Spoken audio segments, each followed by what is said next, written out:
City cable న్యూస్కి స్వాగతం.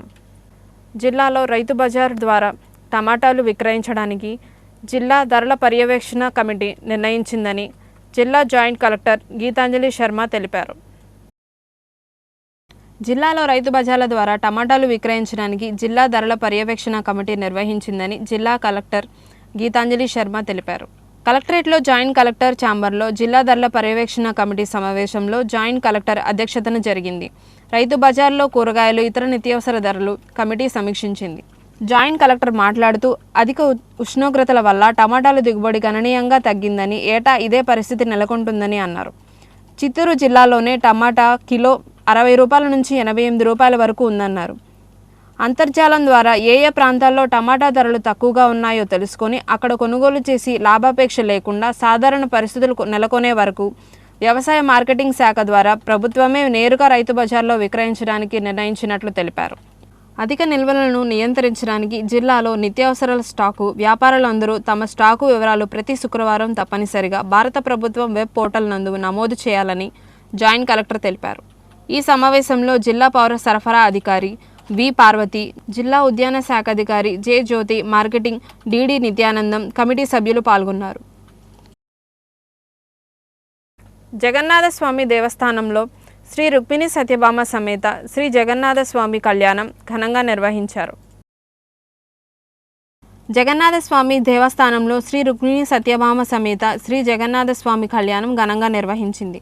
ఈ సందర్భంగా విశేష మహాభిషేకం, నిత్య హోమాలు, మహాశాంతి హోమం, బలిహరణ విశేషాలతో కార్యక్రమాన్ని నిర్వహించారు. ఈ కార్యక్రమాలు గణపవరం చానుమిల్లి గ్రామం చెందిన యాజ్జిక నిర్వాహకులు శ్రీనివాసులు, లక్ష్మీనారాయణ పాదసారి ఆచార్యులు మరియు ఆలయ అర్చకులు బృందావనం సుధీర్చే కార్యక్రమాన్ని నిర్వహించారు. రాత్రి న్యాయవాది లంకిశెట్టి బాలాజీ గృహంలో బాలాజీ వనజ దంపతులు ఎదురుకోల నిర్వహించారు. అనంతరం దివ్య తిరు కళ్యాణం కాపవరపు శ్రీనివాసబాబు, శ్రీలక్ష్మి దంపతులచే నిర్వహించారు. భక్తులకు అన్నప్రసాదాన్ని ఏర్పాటు చేశారు. ఈ కార్యక్రమాన్ని దేవస్థానం కార్యనిర్వహణ అధికారి గోవాడ వెంకట కృష్ణారావు నిర్వహించారు. ఈ కార్యక్రమంలో మాదిరెడ్డి అంజిబాబు, లంకిశెట్టి సాయిబాబు, లంకిశెట్టి హరిబాబు, మాదిరెడ్డి బాబు, మేకల వాసుదేవ, నారాయణ రెడ్డి తదితరులు పాల్గొన్నారు. మచిలీపట్నం జగన్నాథపురంలో వేయించేసి ఉన్న శ్రీ జగన్నాథ స్వామి దేవాలయంలో ఈరోజు కళ్యాణం చాలా వైభవంగా జరుగుతూ ఉంది. నిన్నటి నుంచి ఇక్కడ కార్యక్రమాలు ప్రారంభమైనవి. ఎదుర్కోళ్ళ కార్యక్రమం అయిన తర్వాత కళ్యాణం జరుగుతూ ఉంది. ఈ కార్యక్రమం పూరిలో ఏ విధంగా అయితే జగన్నాథ కళ్యాణం జరుగుతుందో అదే స్థాయిలో అదే రీతిలో మచిలీపట్నంలో జగన్నాథపురంలో జగన్నాథ స్వామి గుడిలో ఈ కార్యక్రమం జరుగుతూ ఉంది. రేపు ఆదివారం పూరిలో రథోత్సవం జరిగే సమయానికి కూడా మచిలీపట్నంలో రథోత్సవాన్ని ఇక్కడ ఏర్పాటు చేశారు. ప్రధాన అర్చకులు సుధీరాచార్యులు గారు, మరి పాసారథి గారు, శ్రీనివాసాచార్యులు గారు అందరూ కూడా కలిసి ఈ కార్యక్రమాన్ని నిర్వహిస్తున్నారు. దేవాదాయ ధర్మాదాయ శాఖ వారు చక్కటి ఏర్పాటు చేశారు. ఈ జగన్నాథ స్వామి కళ్యాణం చూడటం కోసం మచిలీపట్నంలో వివిధ ప్రాంతాల నుంచి ఇతర ప్రాంతాల నుంచి భక్తజన కోటి కూడా రావడం జరుగుతూ ఉంది. రేపు కూడా ఇక్కడ కళ్యాణం కార్యక్రమాలు కొనసాగింపు జరుగుతూ ఉంటాయి. కాబట్టి మచిలీపట్నం ప్రజలందరూ కూడా జగన్నాథపురంలో జగన్నాథ స్వామి దేవాలయం సందర్శించుకొని ఆ జగన్నాథం యొక్క దీవెన పొందినట్టయితే ముక్కోటి దేవతల యొక్క దీవెన పొందినట్టుగా అవుతుంది. గుడి యువ గారు గోవాడ వెంకట కృష్ణారావు గారు చాలా చక్కటి మచిలీపట్నం జగన్నాథపురంలో వేంచేసి ఉన్న శ్రీ జగన్నాథ స్వామివారి దేవస్థానంలో జగన్నాథ స్వామివారి కళ్యాణ మహోత్సవం అతి వైభవంగా నిర్వహించడం జరుగుతుంది. ఉదయం స్వామివారికి కలశాభిషేకాలు ఎన్ని చేయడం జరిగింది. అలాగే సాయంత్రం 7 గంటలకి ప్రముఖ న్యాయవాది లంకిశెట్టి బాలాజీ గారి ఇంటి వద్ద ఎదుర్కోలు మహోత్సవ కార్యక్రమం కూడా నిర్వహించడం జరిగింది. తదనంతరం మరి జగన్నాథ స్వామి దేవాలయంలో శ్రీ రుక్మిణి సత్యభామ సమేత శ్రీకృష్ణ స్వామికి జగన్నాథ స్వామికి కళ్యాణ మహోత్సవం అతి వైభవంగా నిర్వహించారు. తదనంతరం కూడా ఇక్కడ వచ్చేసిన భక్తులందరికీ కూడా అన్నప్రసాదం వినియోగం జరుగుతుంది. భక్తులందరినీ కూడా ఆ జగన్నాథ స్వామి వారి ఆశీస్సులు ఉండాలని చెప్పి కోరుకుంటూ జై వాసు. జగన్నాథపురంలో వేంచేస్తున్నటువంటి అతి పురాతనమైన దేవాలయాల్లో ఒకటైనటువంటి శ్రీ సుభద్రా బలరామ జగన్నాథ స్వామి వారి దేవస్థానం నందు నిన్నటి నుంచి స్వామివారి కళ్యాణ మహోత్సవాలు జరుగుతున్నవి.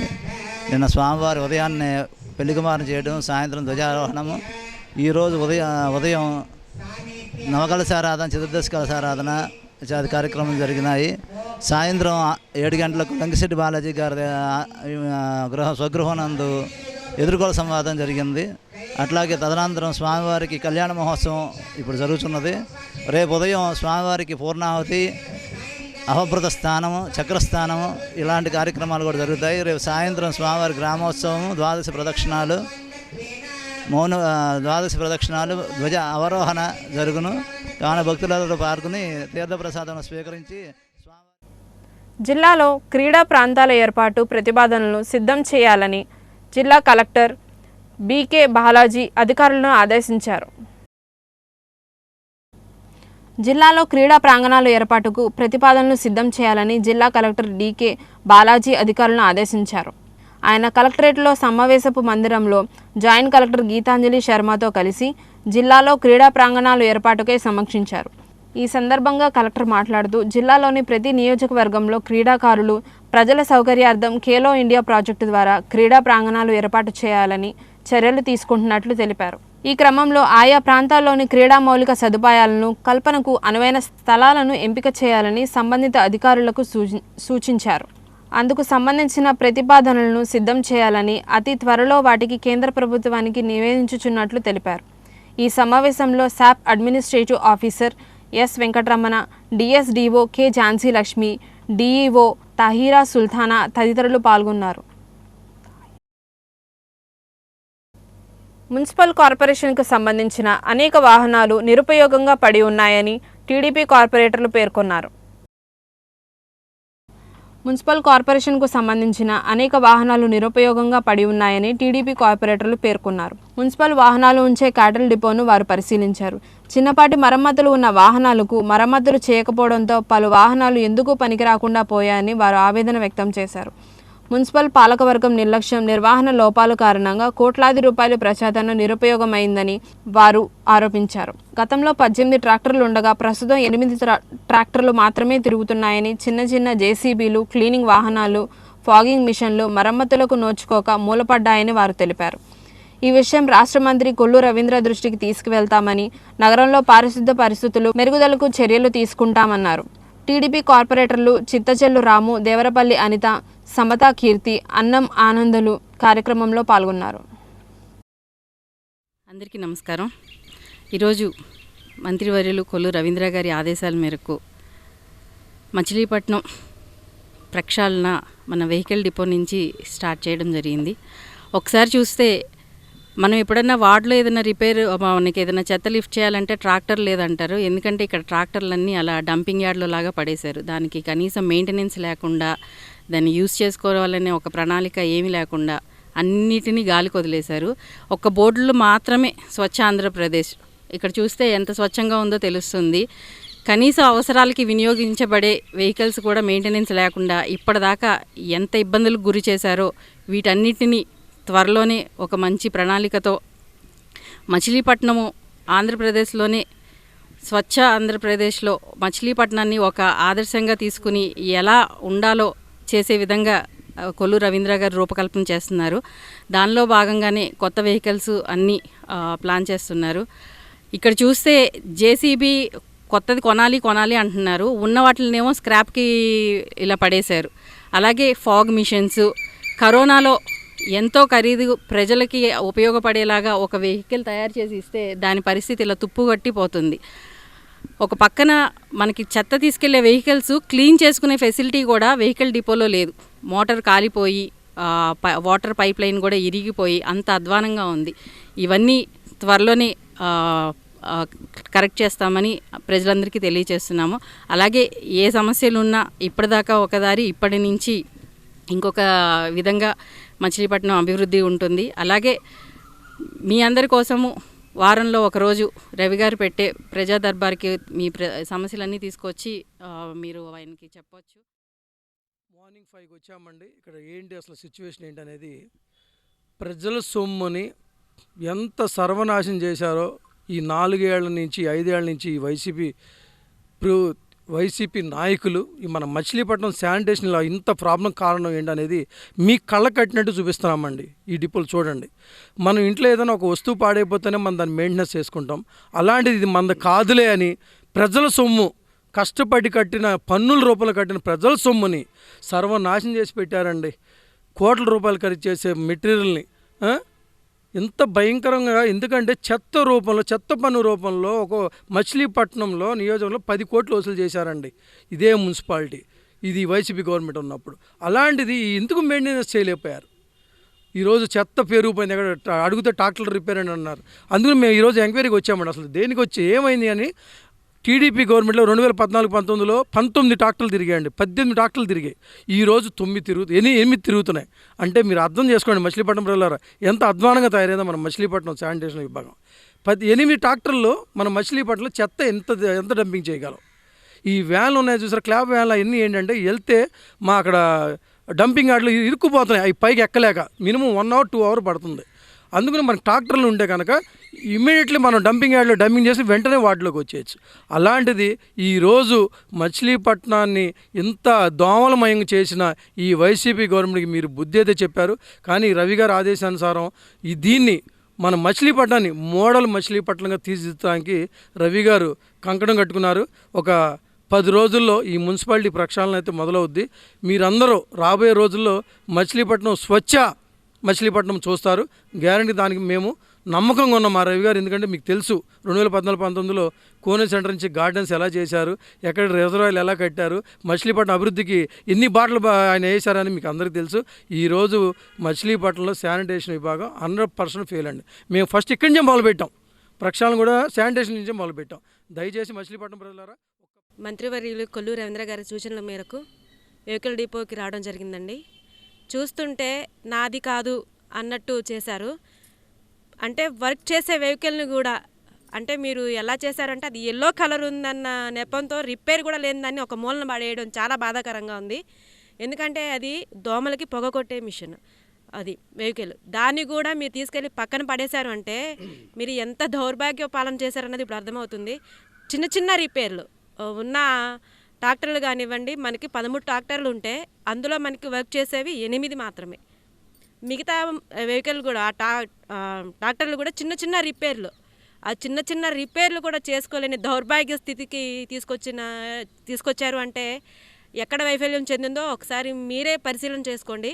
మరి ముఖ్యంగా చెప్పేది ఏంటంటే అంతకుముందు అభివృద్ధి చేసింది కొల్లు రవీంద్ర గారే, ఇప్పుడు అభివృద్ధి చేసేది కూడా కొల్లు రవీంద్ర గారే అని గట్టిగా చెప్తున్నారు. ఆవోపా ఆధ్వర్యంలో గత 2 నెలలుగా నిర్వహించిన మజ్జిగ చలివేంద్రం ముగిసింది. ఆవోపా ఆధ్వర్యంలో గత 2 నెలలుగా నిర్వహించిన మజ్జిగ చలివేంద్రం ముగిసింది. ఈ సందర్భంగా పారిశుద్ధ్య కార్మికులకు నూతన వస్త్రాలు, రెయిన్ క్యాపులు పంపిణీ చేశారు. వేసవి పురస్కరించుకొని 2 నెలలకు పైగా మజ్జిగ చలివేంద్రం నిర్వహించడంతో పాటు Aryavaishya officials and professionals association చేస్తున్న సామాజిక సేవా కార్యక్రమాలు పలువురు వక్తలు కొనియాడారు. ఆవోపా అధ్యక్ష కార్యదర్శులు గోపాలకృష్ణ, చలపతి, సభ్యుడు రాజేంద్ర ప్రసాద్, మున్సిపల్ మాజీ చైర్మన్ మోటమ్మర్రి బాబా ప్రసాద్, కార్పొరేటర్లు దింటకుర్తి సుధాకర్ తదితరులు పాల్గొన్నారు. అందరికీ నమస్కారము. ఆవోపా మచిలీపట్నం వారు 69 రోజుల పాటు ప్రతిరోజు నిత్యము మజ్జిగ పంపిణీ కార్యక్రమం ముగించిన సందర్భంగా మన ప్రీతమ నాయకుడు మోటమర్రి వెంకట బాబా ప్రసాద్ గారిని, మా కార్పొరేటర్ సుధాకర్ గారిని, మా కార్పొరేటర్ ఆనంద్ గారిని ఆహ్వానించడం జరిగినది. శానిటరీ వర్కర్స్కు ఆడవారికి చీరలు, టోపీ, మగవారికి దుప్పట్లు, టోపీ ఇవ్వటం జరిగినది. వచ్చేది వానాకాలం కాబట్టి వారికి కొద్దిగా ప్రొటెక్షన్గా ఉంటుంది, ఇవ్వటం జరిగినది. ఈ 69 రోజులు మాకు సహకరించిన దాతలందరికీ ధన్యవాదములు. చాలా సంతోషం. మచిలీపట్నం ఆవోపా వారు ఎప్పుడు కూడా బోళ్ళు సేవా కార్యక్రమాలు చేశారు. కానీ ఈ వేసవి కాలంలో మరి చలివేంద్రాన్ని ఏర్పాటు చేసి ప్రతిరోజు కూడా దాతల సహకారంతో మజ్జిగ చుట్టుపక్కల గ్రామాల నుంచి వచ్చే ప్రజలకు కానీ ఇక్కడ హాస్పిటల్కి వెళ్ళే వాళ్ళందరికీ కూడా మజ్జిగ వితరణ చేశారు. ఆవోపా అధ్యక్షులు గోపాలకృష్ణమూర్తి గారికి, చలపతిరావు గారికి, మిగతా సభ్యులందరికీ కూడా పేరు పేరున కూడా హృదయపూర్వక ధన్యవాదాలు, శుభాకాంక్షలు. వేసవి కాలంలో జనాలకి మజ్జిగ దాగత తీర్చినందుకు వారందరూ కూడా ప్రత్యేకంగా అభినందనలు. అంతేకాకుండా ఈ పారిశుద్ధ కార్మికులకి ఈరోజు మగవాళ్ళకేమో దుప్పట్లు, టోపీలు పంచిపెట్టారు, ఆడవాళ్ళకేమో చీరలు అవి పంచిపెట్టారు. మరి ఇంకోసారి ప్రత్యేకంగా అభినందనలు తెలియజేస్తూ ఆవోపా వారు మచిలీపట్నంలో ఎప్పుడు కూడా పేదవాళ్ళకి చదువుకోవడానికి స్కాలర్షిప్లు, మొక్కల పంపిణీ కార్యక్రమం, ఏదో ఒక సేవా కార్యక్రమం వారి వంతు చేస్తూ ఉంటారు. వారు ఇంకా మనల్ని సేవా కార్యక్రమాలు చేయాలి, మన రాష్ట్రంలో ఒక ఉన్నత స్థానాన్ని సంపాదించుకోవాలని చెప్పి కూడా స్థానిక 5 రోడ్ల సెంటర్ నందు ఆవోపా వారు ప్రతి సంవత్సరం కూడా ఇక్కడ మజ్జిగ పంపిణీ కార్యక్రమం చేస్తారు. అలాగే ఈ సంవత్సరం కూడా కార్యక్రమం చేశారు. 69 రోజులు పూర్తి చేసిన సందర్భంగా ఇక్కడ ఈ రోజున ముగింపు సందర్భంగా ఈ యొక్క పారిశుద్ధ కార్మికులకి ఆడవారికి చీరలు, మగవారికి దుప్పట్లు, టోపీలు ఇవ్వడం జరిగింది. మరి ఈ యొక్క అవపా సంస్థ తరఫున ప్రతి ఒక్కరికి పేరు పేరున హృదయపూర్వక ధన్యవాదాలు తెలుపుకుంటూ, అలాగే ఈ రోజున ఎవరింట్లో వాళ్ళు పనిచేసుకోవడానికే గగనమైన ఈ రోజుల్లో మరి వాళ్ళు వయసు పక్కన పెట్టి అందరూ కూడా కలిసిమెలిసి ఈ రోజున ప్రతి సంవత్సరం కూడా కార్యక్రమం చేయడం అనేది చాలా అరుదు. మరి వాళ్ళందరికీ కూడా నిండు నూరేళ్ళు ఆరోగ్యాలతో ఉండాలని కోరుకుంటూ, ప్రభుత్వ ఆసుపత్రి సమీపంలో గంగానమ్మ ఆలయంలో పూర్ణిమ సందర్భంగా అన్నదానం నిర్వహించారు. ప్రభుత్వ ఆసుపత్రి సమీపంలో గంగానమ్మ ఆలయంలో పూర్ణిమ సందర్భంగా అమ్మవారికి ప్రత్యేకంగా అలంకరించి విశేష పూజలు జరిపారు. అనంతరం భక్తులకు అన్నదానం నిర్వహించారు. ప్రతి నెల పూర్ణిమ రోజున అమ్మవారికి ప్రత్యేక పూజలతో పాటు భక్తులకు అన్నదానం జరుగుతున్నట్లు ఆలయ నిర్వాహకులు తెలిపారు. పెద్ద సంఖ్యలో భక్తులు ఈ కార్యక్రమంలో పాల్గొన్నారు. గవర్నమెంట్ హాస్పిటల్ సెంటర్లో వేసి ఉన్న గంగానమ్మ తల్లి, మహాసత్యమైన తల్లి తిరణాలుగా భోజనాలు, అన్నదాన కార్యక్రమం చాలా జయప్రదంగా జరుగుతుంది. గత 40 నెలలుగా జయప్రదంగా తల్లి కాపాడుతూ ఈ భోజనం అనేది అందరికీ ప్రసాదం కింద అనుకుని అందరు జనం శుభ్రంగా వస్తున్నారు. ఆ భక్తులందరూ ఇంకా రావాలని కోరుకుంటున్నాం. ఈ వార్తలు ఇంతటితో సమాప్తం. నమస్కారం.